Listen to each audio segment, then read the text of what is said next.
Welcome to Sacrilegious Discourse. For this is what the Sovereign Lord says. Why do you need prophets to tell people who you are and what you want? If you can justify everything that the God of the Bible has done, then you can justify any of your behavior. A lot of this mentality is trickling into what is now mainstream right-wing Christianity. I am capable of empathy greater than this God of the Bible. This is a Bible that they tell kids. This is the good Lord. This is the good book.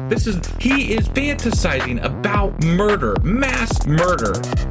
Head over to sacrilegiousdiscourse.com right now to find out how to leave us a review or support us on Patreon.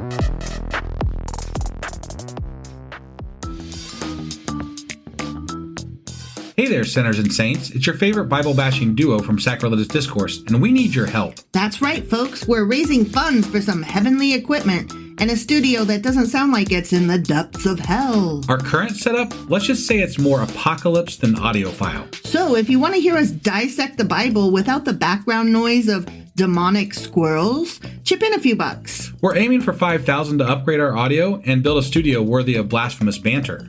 Donate today and help us spread the good word of atheism. You can find a link right on our homepage, sacrilegiousdiscourse.com. Every dollar counts. Even if it's from your collection plate. Husband! Wife! Are you ready for what we're doing today? Cults, right? Cults, baby, cults! Yeah. It's a motherfucking cult up in here. Yeah, part two. Part two.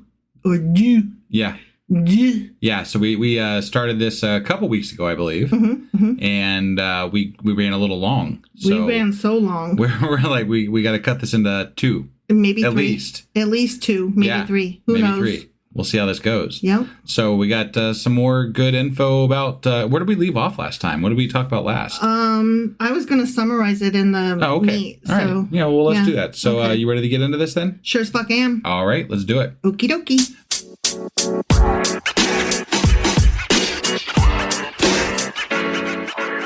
All right, before we hop into this, I forgot to mention in the intro that this is a Patreon-only episode. It sure as fuck is. Which means that if you're not joining us here live on Discord tonight, which is the best way to do this, and links are always in the show notes.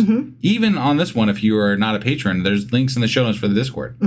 So check that out. Join us on Discord, and you can be there next time we do a free, a Patreon episode. And you don't even have to pay for it. But exactly.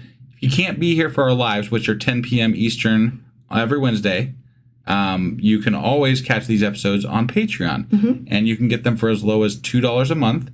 Just head over to patreon.com/sacrilegious discourse. Yes.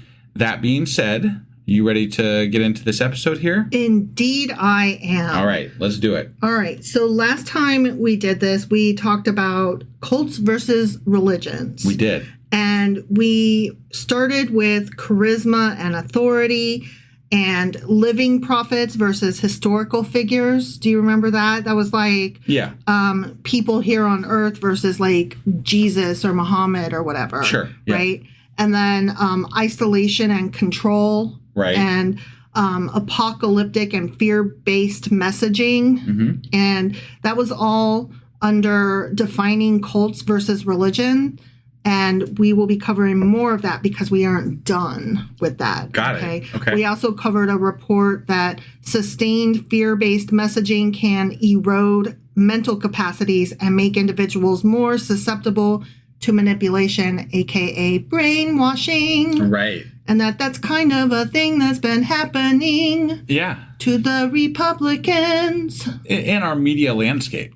Just in general. Yeah. I would say that media understands the idea that if you promote fear, that you have a more willing listenership. Yeah. To buy into other things if you can catch them on that. So. Yeah. And the more that they continue being afraid, the more that you can like pass by these other ideas to them and they'll buy it because they're in a position mentally to do so. Right. Yeah. So that's exciting. Isn't it though? Right? Okay. So moving on, we're still defining cults versus religion. Okay. And the next thing would be sacrifice and control over personal lives.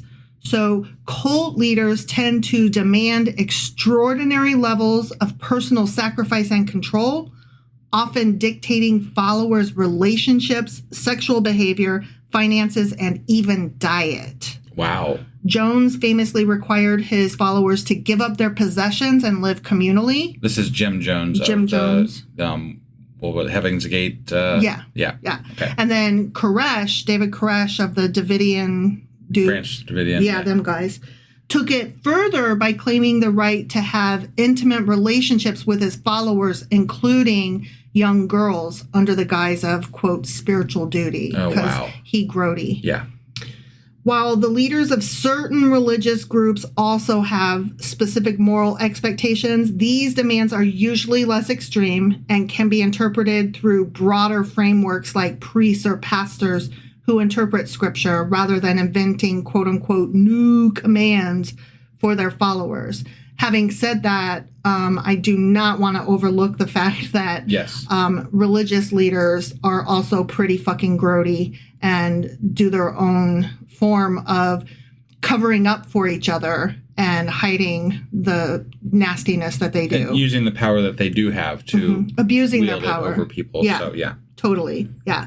That wasn't listed here in what I was reading, and I just felt like it was important to add that because let us not overlook that. Absolutely. Yeah. And I mean, let's just not, let's not beat around the bush. There is some aspect of cultishness in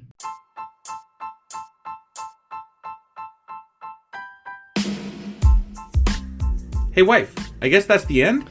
But husband, that's just sad. It doesn't have to be. We are on lots of social media platforms like Twitter. Our handle there is sacrilegious_D. For D's nuts. Oh my God. Stop doing that. Anyway, we're also on Facebook, Instagram, and Pinterest. There's a link to all of our social media sites at our website. Ooh, we have a website? Yeah, it's sacrilegiousdiscourse.com, where you can also find a link to our merch shop. We have a merch shop? Yep, we have podcast-themed clothing, mugs, notebooks, and more, as well as an atheist and science-themed products. Wow, our fans should really go check that out right now. Definitely. They can get in touch with us by sending an email to sacrilegiousdiscourse@gmail.com. But before they do that, we could really use some help. Oh yeah? With what? Well, it's not free running the podcast, and we need some financial support in order to get better equipment, which will free up time so we can concentrate on our podcast and our fans. Okay, so what should they do? Head over to patreon.com/sacrilegious discourse and sign up as a contributor on our podcast. Supporters there receive additional bi-weekly episodes that we record just for our Patreon members for as little as $2 a month. Also, we'd really appreciate it if you would like and subscribe on whatever platform you're using. And Apple Podcast reviews help us out tremendously. Like and subscribe. Leave an Apple review. Join us on Twitter. Support us on Patreon. That's a lot of instructions. Don't forget to say thanks. Thanks. Okay, bye.